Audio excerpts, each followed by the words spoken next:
Okay. Okay, let's go. Um, Good morning. This is group No Name. We have Benjamin here and Kevin today Mhm. to present about our global equity strategy. So let's take a look at our table of contents. We'll be starting with global equity, going forward for our foreign exchange, country allocation, sector allocation, our global equity portfolio, Q&As, and last but not least, our reference. So Okay. first, let's welcome Benjamin for his global equity.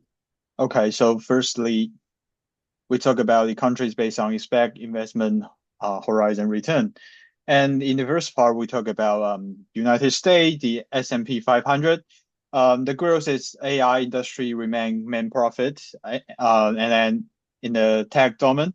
And we predict the PE ratio is 24.95. It's overvalued. However, the growth dominated by technology companies, so the PE ratio should be rational. And then the other is United Kingdom. It faces the moderate inflation and lower fuel and commodity price, so it can earn a profit. And currently, the PE ratio is 18.9. It's overvalued, but the GDP growth insufficient to justify ratio.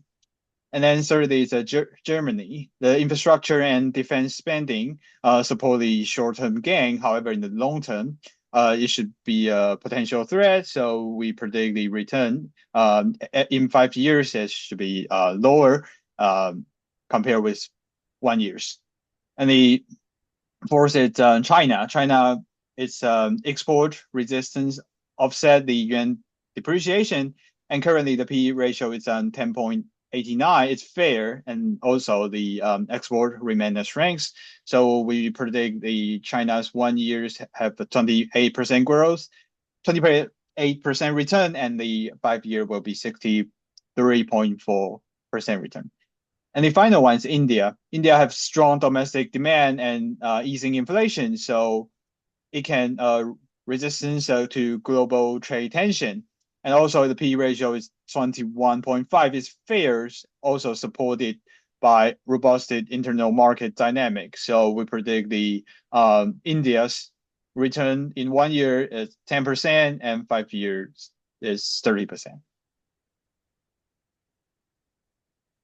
So next, I will be going to talk about foreign exchange in the short term, in the short run and the long run. So in the short run, we see most countries experiencing an appreciation of their currencies due to strong impact of rate cuts on investors' capital allocation.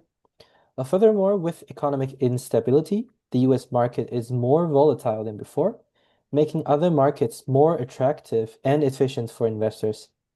For the renminbi and the Canadian dollar, we expect a slight depreciation with ongoing uncertainty and the tariff war between the US and China. The Canadian dollar is supported by export revenue, but the Bank of Canada has cut its interest rates to 2.25%, which is below the US Fed interest rate, which leads more capital to inflow to the US rather than the domestic market of Canada. In the long run, with most currencies appreciating slightly, we expect the renminbi and Canadian dollar to fluctuate around the current exchange rate, with potential periods of appreciation and depreciation. This is largely due to fluctuating oil prices, which have significant impact on currencies. The renminbi faces challenges from ongoing trade war and high debt levels, although GDP growth is forecast to remain strong. Next, the new Taiwan dollar has appreciated but may depreciate in the future due to heavy reliance on chip and AI technology exports. Finally, Japan is undergoing major changes under its new prime minister, which could impact its financial and economic systems. So next part is country allocation. And as you can see in the sheet, we are mainly concentrating in the United States S&P 500, the United States market. The reason is United States technology company are a key driver of growth and profitability because United States are the most profitable market in the world, of course. And then Secondly, is China, Hong Kong, and Taiwan are recognized for their export strengths and the semiconductor manufacturer capability. So we assume that China, Hong Kong, and Taiwan, they're they will increase they will be more stronger in the future. So we try to increase the export in China and the Hong Kong. However, in the Taiwan, it's because of the key driven from Taiwan's growth will be AI. And later we'll talk about the AI's bubble. So we try to decline the export in Taiwan's market from 8% to 5% because of the bubble maybe happening in the future.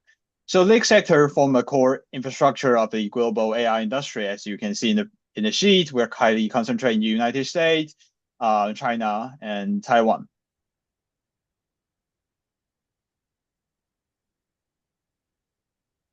Okay, so next I will be talking about sector allocation. So our favorite sectors overall are AI and technology stocks worldwide. We are particularly focused on the US, Taiwan, China, Korea, and Japan. Taiwan has a strong semiconductor industry. Korea is strong in semiconductors and innovation markets. Japan is improving in technology innovations. China is expanding in AI, integrating into other products. And as we all know, the US continues to lead global and AI development. So if we take a look at our sector allocations, we could see that we are targeting countries from US, Taiwan, China, Korea, and Japan in the technology industry for its AI and semiconductor leader. For energy in Canada and the US for resource and raw materials. We have consumer discretionary in the US, China, and India. Due to our research, we believe that the middle class consumers are having more and more powers into the market as well as driven values. For industrials, we are targeting Germany, Japan, Mexico for its manufacturing and supply chain, where global supply chain and global political issues are a huge risk for supply chain. Germany, Japan, and Mexico are undergoing valuations and reconstructions to their global supply chain. For healthcare, we target the countries US, UK, Japan, and Taiwan. With their aging populations and biotechnology innovations, we do think that we have a potential upper value in such countries, for example, Japan and Taiwan. For materials, countries, we are targeting US and China. The recent report on critical minerals and rare earth has been undergoing huge tariff wars and price driven under these tariffs.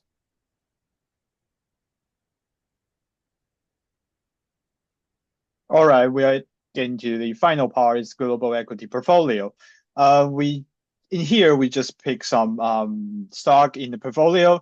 So firstly, this slide you can see our portfolio is concentrated in AI in this slide, and we select like NVIDIA, AMD. It's a leading company of the AI industry.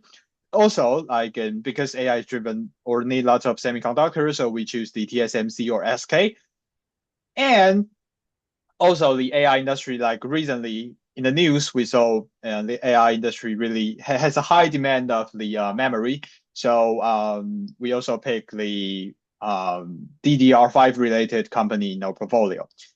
It's just AI. And then next slide, we talk about the fuel of AI. AI is driven or AI need lots of energy, right? And the metal like copper or silver, such as that. So we pick some energy company like NRG Energy or CEG, such as that. Also, which pick some metal company to try to make it try to put it in our portfolio. Because of that, it will be the fully chain of the AI industry. Next slide. Because of the AI industry, everyone know or we know that AI may be a bubble in the future. So we try to pick some consumer industry, try to hedge the risk. So in here, we try to in the consumer industry like Pepsi or McDonald's or the food company or eating beverage such as that, try to hedge the risk from AI bubble, because you don't need to use AI every day, but you need to eat or drink every day, right? So we try to put consumer industry in our portfolio. And then that's all. Thanks for your listening. And here's our reference, blah, blah, blah. Thank you. All right.